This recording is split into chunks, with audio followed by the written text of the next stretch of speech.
Welcome to the Bleep Bulimia podcast with Hilary Momberger Powers. Very inspirational interview. Hello, everyone. I am Lorianne. I am the host of Bleep Bulimia, and today I have Hilary Momberger Powers with me. She has a very interesting story that I'm really looking forward to hear. She is a motivational speaker, life coach, and artist. Thank you so much for being with us today.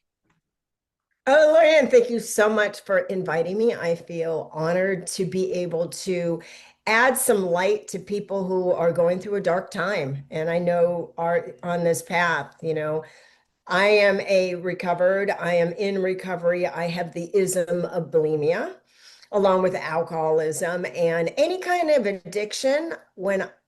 If I don't want to feel, I'll find something to stuff those feelings down. And, I guess, I don't know if you want to ask me some questions. I normally just, I'm a life coach. I'm a motivational speaker. My theme is no longer leading with your wounds. That's my keynote. And what that is about is I spent majority of my life leading with my wounds, meaning I'll give you an idea.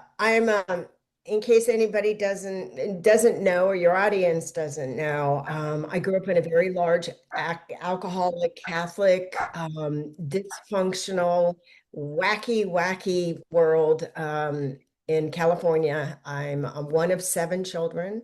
My mother never wanted any. My mother was an anorexic. And so everything was about being tiny and skinny and beautiful. And she was a Jackie Gleason girl. So, and she was drop dead beautiful. So I never compared to her because, she had alcoholism and she was a narcissist. So nobody was ever as good as her.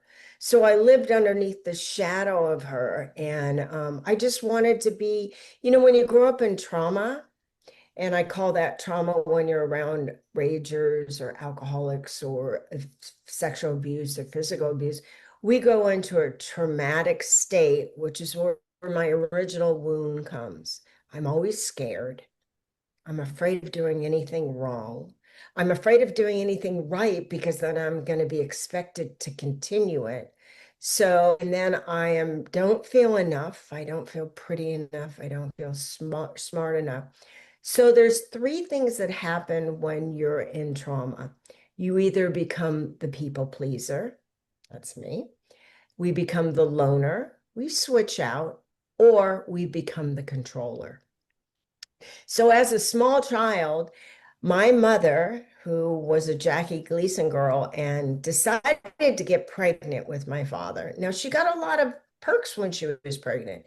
She was stick thin and had a bubble because my mother lived on Doritos and whiskey and Coke and speed while we were in her stomach. Yeah. So, I mean, that was the era. Today, we think it's, oh my God, I can't happen. That can't happen. Why are people using drugs while they're pregnant? Well, are you vaping? You might as well suck on kerosene.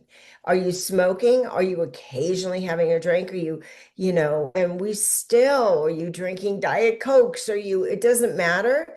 There is a chemical out there that when we're still in light trauma or high trauma, we grapple for something to soothe us.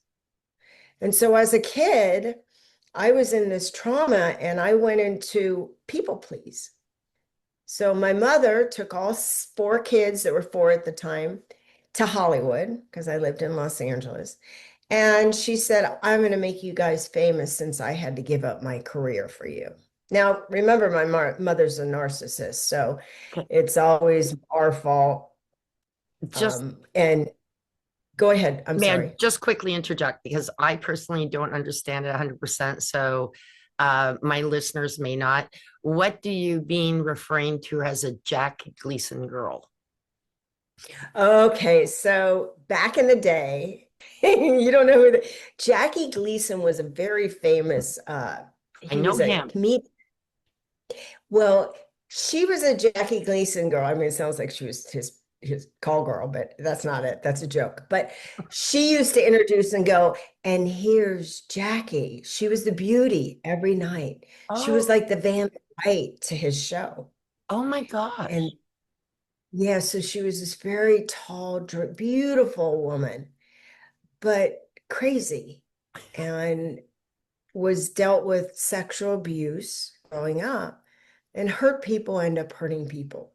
And then they have children to heal the hurt, but then they keep passing the hurt on and the hurt on until you really look at and deal with the original wound, which is, we all have we all have wounds and we live in it, or we can use our scar as a power. And so that's what I teach the girls that I work with is use your scar as the power, that you no longer have to live in this, I'm not pretty enough, I'm not smart enough.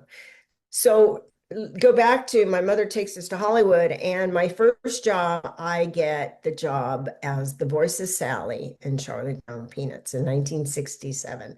I'm 63, so I was 5 years old, and I get this job. And you think, oh, you should be excited. Well, back in the day, we had like 4 TV channels, and I was on all these commercials, and I was in everybody's living room, and I always felt like a fraud because inside I was living in this crazy house with this mean woman who was beating the kids, and there was lying and fighting and alcohol and violence. And I'm supposed to be this happy kid. Now, this is how I'm living my trauma. I'm dealing with it. We call it in trauma therapy, they call it the reptilian brain, that I got to survive, live or die. I got to figure out how I can do it. So I became a people pleaser. And so I did everything you wanted. I was the cute little actress. I made a lot of money. And then I found out my mother was taking it all and spending it all. So I became the controller. Nobody's gonna hurt me. And I became the bad girl. I ended up running away from home and 13 and 14, with my finger in the air. And I was your typical California girl that was, unruling. And, that was about the time I found drugs and alcohol, and I found food. I was 15, 16 years old. And I'll talk about my bulimia. I left my family because I was arrested for assault and battery and went to juvenile hall. And now I had nothing. I didn't have my tools, which was run away, freedom, screw you, drinking. And my whole world turned upside down. And now I felt bare and naked because I didn't have a family. I was living at a foster home. And I met a boy, and I wanted him to love me because I thought, you'll fix me. Because now I'm taking my fear and I'm thinking, if I people please you and you'll make me okay, I'll be safe with you. Because I didn't understand the word safe because I was so upside down all the time. I didn't feel pretty enough. My mother used to tell me, you're fat as butter. You'll never be as beautiful as me. You'll Oh never be my as smart gosh. as me. Well, remember, hurt people hurt people. Now, here's the beauty, Lorianne. I don't hate my mother. I love my mother. She's passed. I am so grateful for everything she did to me because I help so many people because of my past becomes my pain became my pleasure, and my pleasure, has become it's pain become my passion. My passion is now my purpose. I want to help another human being. And if I can let you know that I've been through that pain, and I have placed myself in positions to be hurt over and over and over.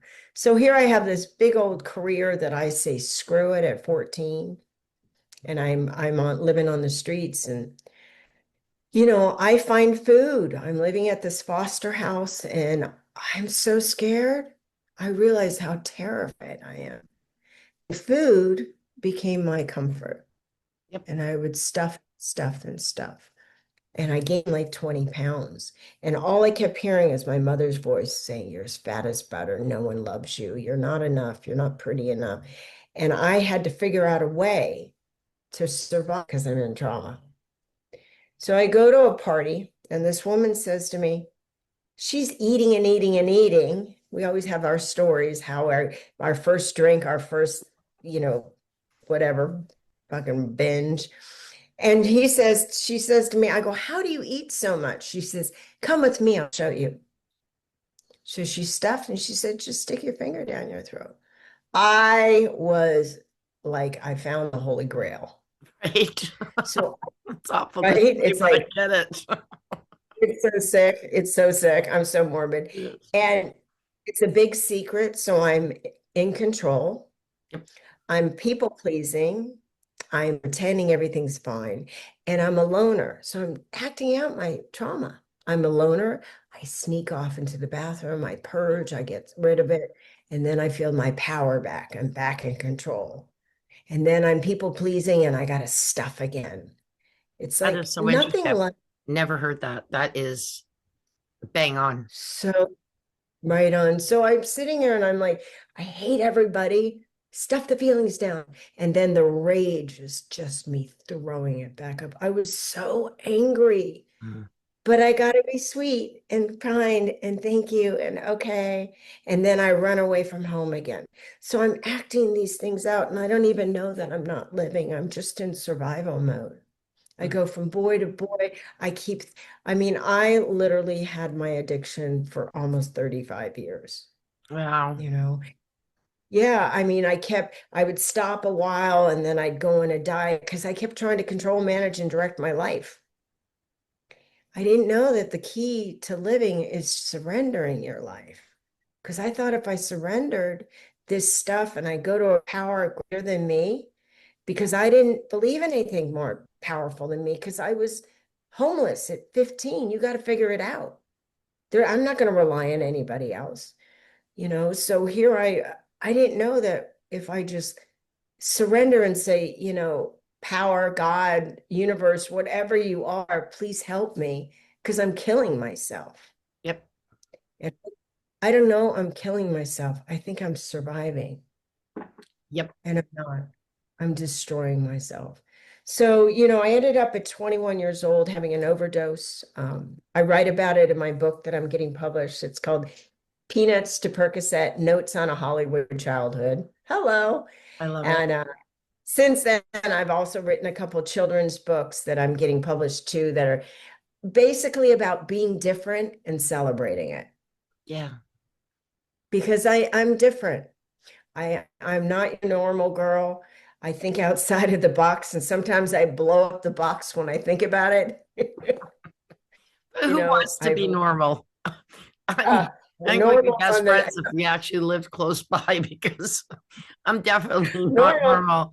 And I'm 63 and I don't feel 63. You give me hang out with the 30-year-olds and I'm fine with that too. I don't feel any older than them, except for maybe the experience that we have, but really seriously not. Right, But right, exactly. to my listeners, by the way, I do have to say this. Hilary is talking about her mother saying she'll never be as beautiful as her, but Hilary is absolutely stunning. She's absolutely gorgeous. Like Oh, you. that Thank coming you. from a parent is not good, but honest to goodness, I hope today you know that that's not true. You look at yourself in the mirror and go, oh my gosh. And I can't believe you're 63, but seriously, you're absolutely stunning. You're beautiful. Oh, you're so sweet. I used to, because I grew up in front of the camera, everything was about how you look and you got to be perfect. I True. mean, we live in a culture now where it's the Instagram, the TikTok, You know, the podcast, selfie. everything's, I gotta be good. How do I look? Hold the camera like this so you don't see lines. It's like, I don't even Double care. I chins, don't even no. care. Hold, please. Yeah. Let me get some tape. It's like, where am I going? Like, I gotta get there. Where am I going? Yeah. Where am I going? Nobody gets out of here alive, Hilary. Hello, hello. So and I grew up in front of the camera, so I remember, and seeing my mother, she was never enough. She used to call herself fat, and she was 100 pounds. My I mean, her gosh. mind so tortured. But unfortunately, I too have that tortured mind. I have a disease that's in my mind, and it speaks to me with authority. Dis-ease meaning not at ease. It speaks to me with authority in my own voice that says, you're never going to make it. You're a loser. You're not pretty enough. You're not smart enough. You blew your life. Why did you lose that money? Why didn't you? And I had to find a power greater and other than me to fight those thoughts, because then they became feelings, and then I acted out in the feelings, and then all of a sudden my character is, I'm a runner, I'm a bulimic, I'm an alcoholic, I'm a sex addict. It doesn't matter. I just don't want to feel what's inside. And over the years, I've learned to make friends with this really hurt little girl. I'm just really hurt. Mm-hmm. I was really, really hurt. I'm not a victim.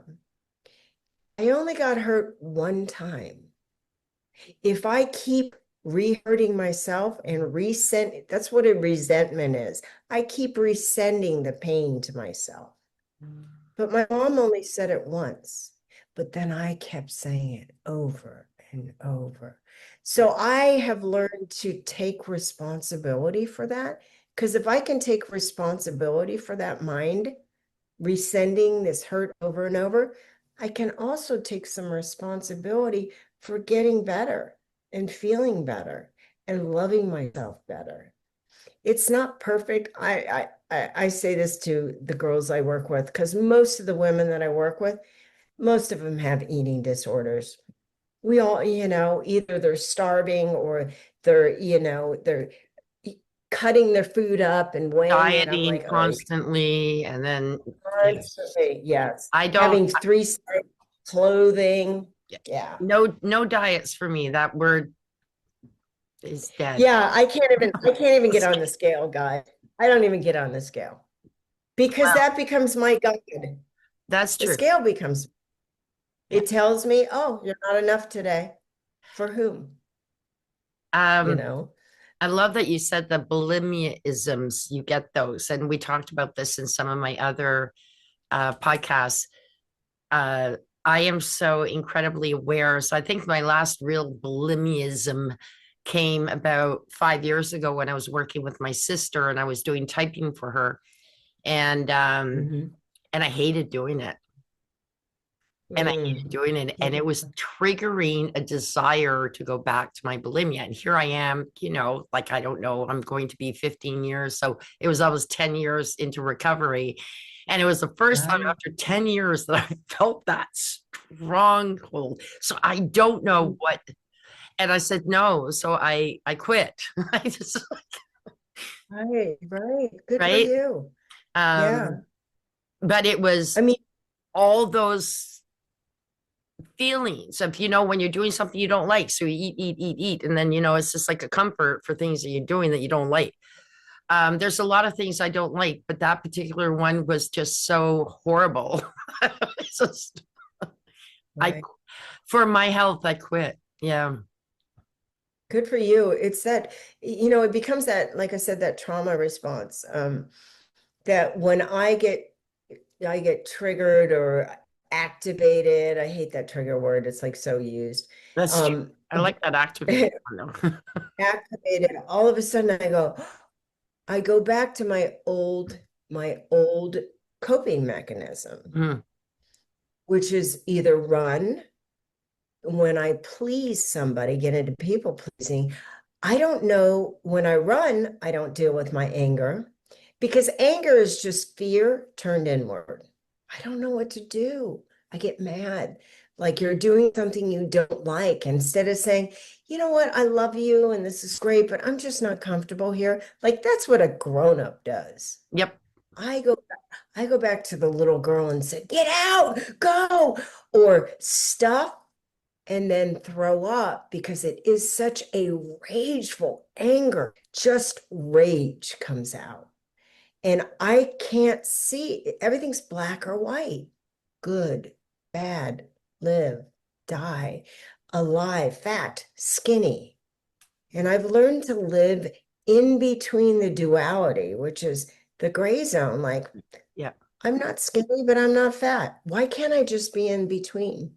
And be happy. My mind says, right, my mind says you have to be either amazing or you're the biggest piece of crap ever.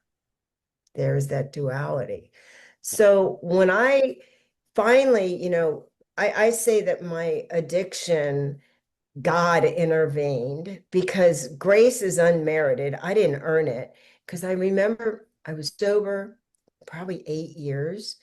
And I remember the first 5, 6, 7 years, my sponsor would say, I go, I can't stop throwing up. She's like, well, at least you're sober. And I was like, oh my God, I'm going to kill myself, because the feelings that come with it, the self-hate, the deprivating, just the abusive. I am And the so lies, abusive.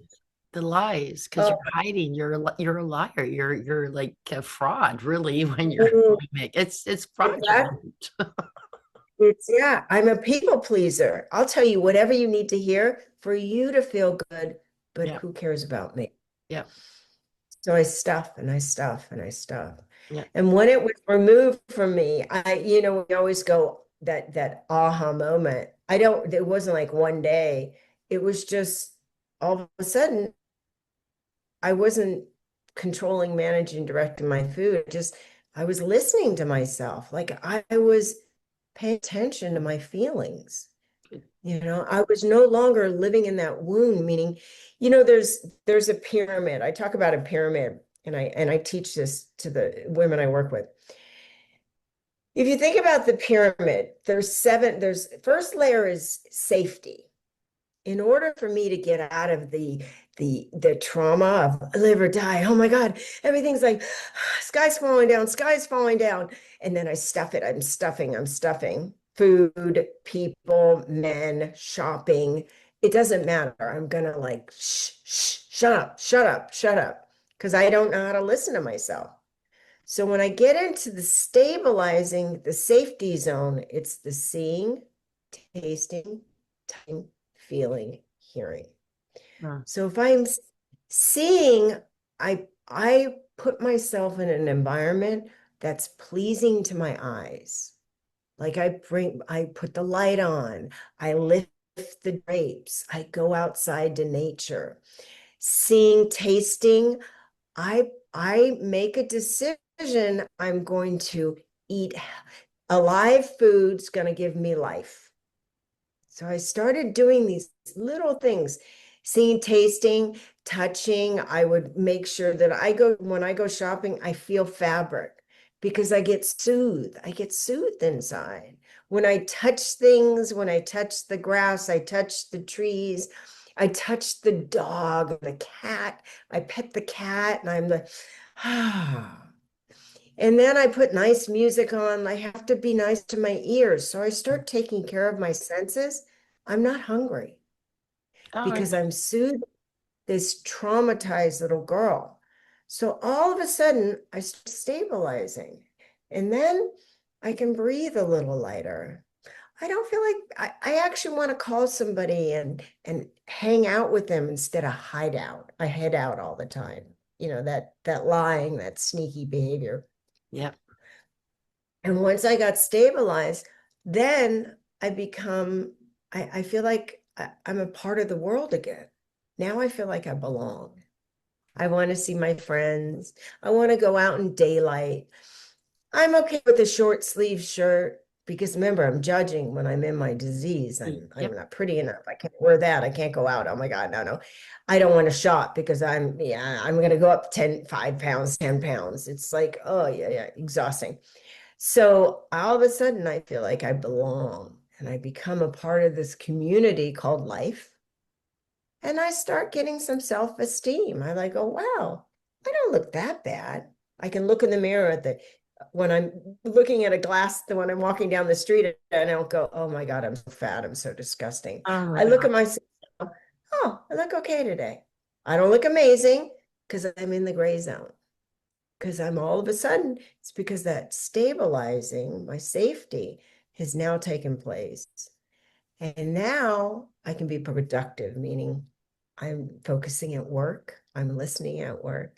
People want to talk to me, I'm getting jobs, they want to hang out with me. My boss says, "You're such a delight to be around." And Like, that's a oh, big thing.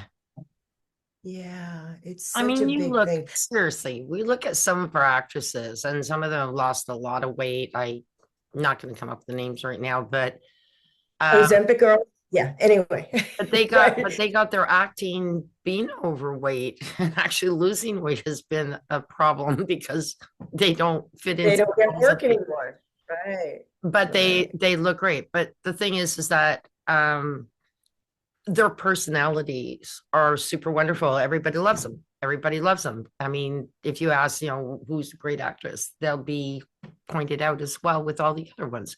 So weight is Right. not, I think personality is a bigger thing than anything on people, becoming Yeah. friends, being who they are. I do want to say something though, because I read your profile on Podmatch. By the way, I love Podmatch. I want to put a little throw out there. Uh, Yeah, it's great. Podcast is awesome. I've been able to share my message, and I feel really, really blessed to be able to I do it. I've been with them from the start, and I'm telling you, Alex and his wife there and the whole group there, they're just absolutely wonderful. So That's I do appreciate them. But you wrote, I'd like to be remembered not for the highs I've reached, but for the depths from which I've risen. I'm almost going to cry. And you did quote that on Connie Francis. What a beautiful Mhm. say.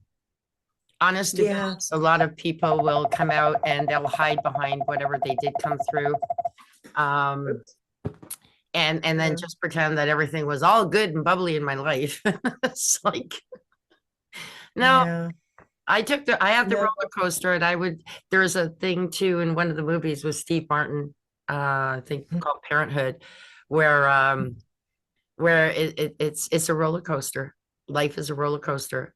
You're gonna go up and you're gonna go down, Buckle up, Buttercup. Buckle up, right? Buttercup. That's And enjoy the ride. Enjoy the ride. And you were talking about the grace of God, faith, and everything, or the universe, or whoever. And whatever that's you believe in. Just I always encourage, I it doesn't matter. You don't have to believe it. I've changed my beliefs so many times. Right? right. At first, it was like nature. Oh, the group, my friends, him. How many times have we gone to you, my God, you, my daddy? No, just kidding. But I've used so many things. It's as long as I always say, if I stay thirsty for spirituality, Yeah. or you're going to get thirsty for your pain, for your drink, for your food, you're going to go there. So I've learned to stay thirsty for God. I don't know God. I keep re-upping my faith, going, if I found him, I wouldn't look anymore. So every time I pray and I go, please help me, please help me take care of myself, whatever that looks like to you, God. Because taking care of myself some days means going to Sephora and spending $100. That's not taking care of myself. But learning how to just sleep. So if I take care of my senses, my five senses, I stabilize. And then all my choices from there, when I get to the belonging, the self-esteem, the productivity, then I can help another human being. But when I'm so into self and my broken, hurt, fractured ego, and I'm in that trauma, I can't, I'm leading with that. All my choices are based on I'm not pretty enough, smart enough, enough. I'm not enough. I'm a throwaway. I'm not lovable. And then everything I choose is going to reflect that. Yeah. So I don't have to lead with my wound anymore. My scar is, thank God I have that. My scar is helping you today. Yeah. My scar hopefully is going to help somebody else. I don't look in the mirror and go, I'm amazing. I look in the mirror and I think, you're a good woman. You've really, really, I'm proud of you for keep going. Not for over here, for staying in the middle. Yeah. Get in the herd. I'm in the herd of life. And I tell my younger self, because I do talk to her sometimes, go, hey, I know none of this Why? was what you expected, but we made it. And I do a lot of oopsie, honey, Yeah, you're right. amazing. Oh, honey, oopsie. And I do soothing. I will self-soothe myself. Yeah. And I'll say stuff like, yeah, I know you're a little scared today, but we're gonna get through it, honey. Yeah. You know what? I didn't have that great parent. I get to reparent myself. I get to be so awake that I can learn how to love myself. And if that means, I do things like, okay, honey, we're going to drink a really big glass of water this morning because you might be a little dehydrated. I got to talk to myself like that. And then all of Yeah. a sudden, my choices are better because seeing, tasting, touching, hearing, smelling, I'm taking care of my senses. So I did have really good parents. Um, I think more my influence was more from the external, like the magazines, the school and all of that stuff. Okay, so it wasn't my parents, although my mother kind of did mention about my being overweight at one time. Which I think was the straw that broke the camel's back. Let's put it this way. It was not her, but and it's how I took it and everything. But actually had a quick question. So actually two things. First of all, when your mother was doing all this too, this was also around the time Twiggy came along, and that's I think one of the worst Yeah. things that ever happened. And that's like the Marilyn Monroe got thrown out, and the Twiggy came in. Yeah, can I tell a really funny story? So I Sure. went to school. I think your listeners will appreciate this one. So I went to school for advertising. I was 25 years old, 26 years old. I went to school to be, I was an actress. I became an LVN because I wanted to save people and then worked at a weight control clinic. Oh, that was good. Of course, while I'm bulimic and eating speed every day, it was great. And then I ended up going to school for art. And while I was it was advertising art. And I asked them about advertising. And they said, well, advertising screwed up women because what happened is Sears and Roebuck's would give a little paper handout where they would sell their tools, their clothes, wheat, all their goods because they used to be like the Amazon back in the day. Yeah. You can get your tools, you can get your wheat and your hay and your clothes. And they decided that when they were trying to sell the clothes, they should put it on a very skinny woman Oh, geez. because the clothes drape on her. And then the women could see the fabric and the cuts and the waves in the fabric and the creases. So they put it on this very skinny woman. Now, the men would take these magazines and go out to the outhouse and they would read the magazines.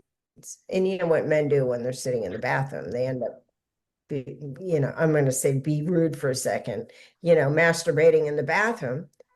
And the women, I know you're laughing. It's true, but this is where it all shifted. I know it makes sense, right? And the women thought men like skinny women, Yeah. but they were just sitting in there looking at tools and they decided to masturbate. But Yeah. we think that women were supposed to be skinny like these women literally they were used instead of putting them on sticks, they got the skinniest woman with no shape. Jeez. And there we go. There went And that's the hence version. the Yeah. skinny women. Yeah, we thought men want skinny women. Yeah. And any man that I know says, well, I love really brown. And I'm like, where did I get this? It takes all So kinds, though. It takes all kinds. I mean, I had one friend who was overweight and he goes, oh, and he's trying to find a girlfriend. And I was already with somebody, but he was a friend of mine. So I went and I said, what about her? He goes, oh, she could lose about 20 pounds. And I'm looking at him, I'm going, have you have looked you, in the mirror? I'm sorry, you're going to get what you are. Right. So, and she was not, she was very beautiful. She had a few pounds of Yeah, yeah. what the model girls are not like. Oh, she wasn't exactly model slim, but she was not overweight. Like, that's anyway, it really bothered me because I just looked at him and said, really, like, dude. It's not even about the weight. I just didn't feel like I was enough, period. And Yeah, when I you think have that that core is wound, overall.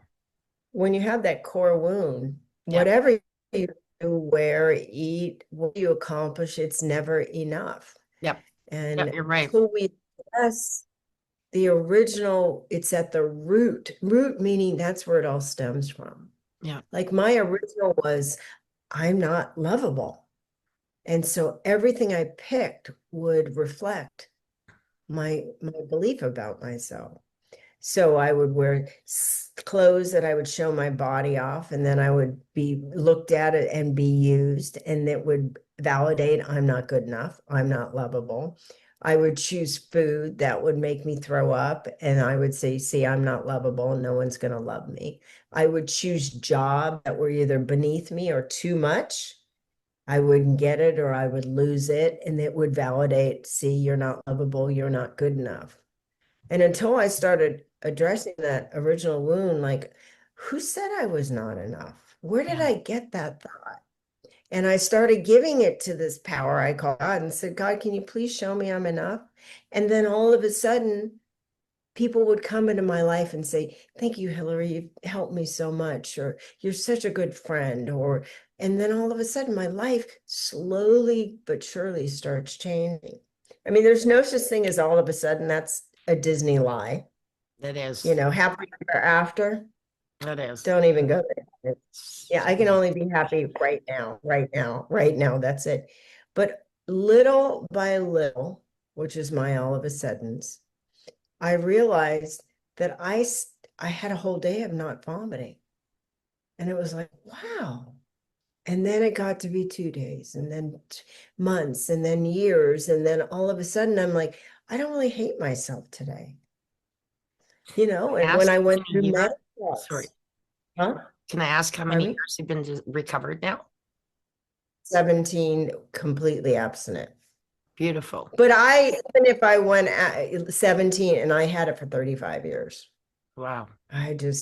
It was painful. And I'm talking, I would go a year and a half, but then I go in a binge, and it's like, where did that come from? Because I wasn't addressing my original wound. Like, if I don't feel good about myself, if I don't stabilize myself, I'm going to find a way to act out. May it be food, drinking, men, shopping, You'll find alternatives. Yeah. doing things, keeping lists, starting jobs, quitting jobs, because I'm trying to fix my insides with my outsides. Yeah. And it's an inside job. It is. And the inside and the outside are all in one, really, overall anyway. Because but I've had very beautiful here and very ugly on the inside. And I'd rather be average here and kind of near, because people become beautiful. People, honest to goodness, you can have somebody and you look at and you may not find them absolutely beautiful, but then by the end of your conversation with them, you go, oh my gosh, you're so beautiful. Because something comes out more than just what we're looking at in society looks, and they become more beautiful than someone who's walking down the street with, perfect makeup and perfect everything, and that are mean. Yeah, but that's literally outside. It's a package. I mean, I got into OA, Overeaters Anonymous, 40 years ago. And I stayed abstinent and went out, stayed abstinent, and it's been a process. Yeah. Like, there's no perfection. And I've allowed myself not to be like, I can go up 5 pounds. And those are the times I go, I love you, Hilary. You're beautiful. You're great. It doesn't matter. I love you. And I've just made decisions based on, how are you feeling today? I feel puffy. Okay, well, let's take care of yourself. Like, I do that self-talking to a little girl, like, oh, honey, let's just drink a whole bunch of water today. I know it's scary. I know you want to eat popcorn at 11:30 at night, but how about tonight? Let's just have a glass of water. Like, I got to really self-soothe myself. Yeah. Because I have a disease. I have the ism in my mind. I'm a Cadillac. I'm never going to be a Porsche. Ever. Ever. So I got to learn how to take care of my Cadillac. I like that. It's just, I'm never going to. We think if I get abstinent, then I'm going to be No, babe, you're going to become the most amazing you possibly can be. The best you ever. Let's be the best version of you ever. And we can only do it one day at a time. Well, that's it. There we go. I am a Mazda and I'll never be a Maserati, but I can be a Maserati. You're going to be the great, you can paint your car, get new windows, oil change. A Maserati. So we would joke around about that. It's just, they go, it's not a Maserati. No, but it's a Maserati. Works well for us. Yeah, it was lovely having you here. I really want you to send a message out to my listeners, though, where they could contact you. And the book, we're looking forward to that. It sounds like a really wonderful one. So please share with us.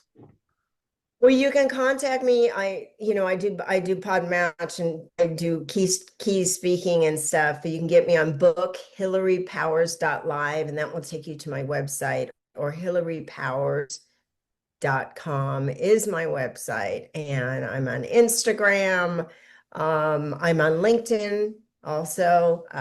So yeah, I mean, reach out to me. I have my book coming out. It's Peanuts to Percocet, Notes on a Hollywood Childhood, and Zach the Yak and Zach Fights Back. I have 2 other children's books. So I'm just all about creating and allowing myself to continuously grow. So if you're in a spot where you're feeling dark, it's okay, honey. We've all had dark times, but all you got to do is turn the light on. You do that by saying, help. Yes. That's when the switch turns on, by just saying, help, I need help.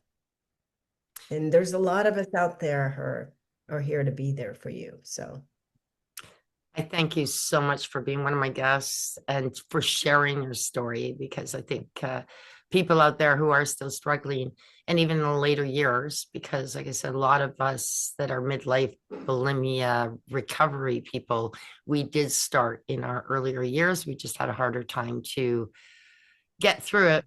But we did, and that's what we want. We want some positive stories.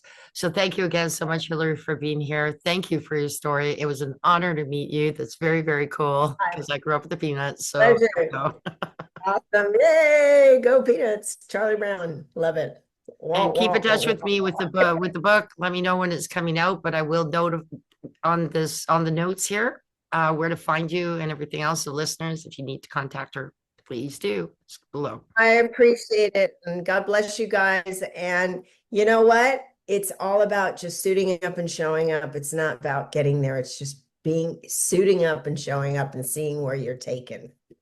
Beautiful. That's what. Thank you, Hilary. Take care. All right. Bye. Thank you for listening to this episode. Be sure to visit me at bleepbulimia.com.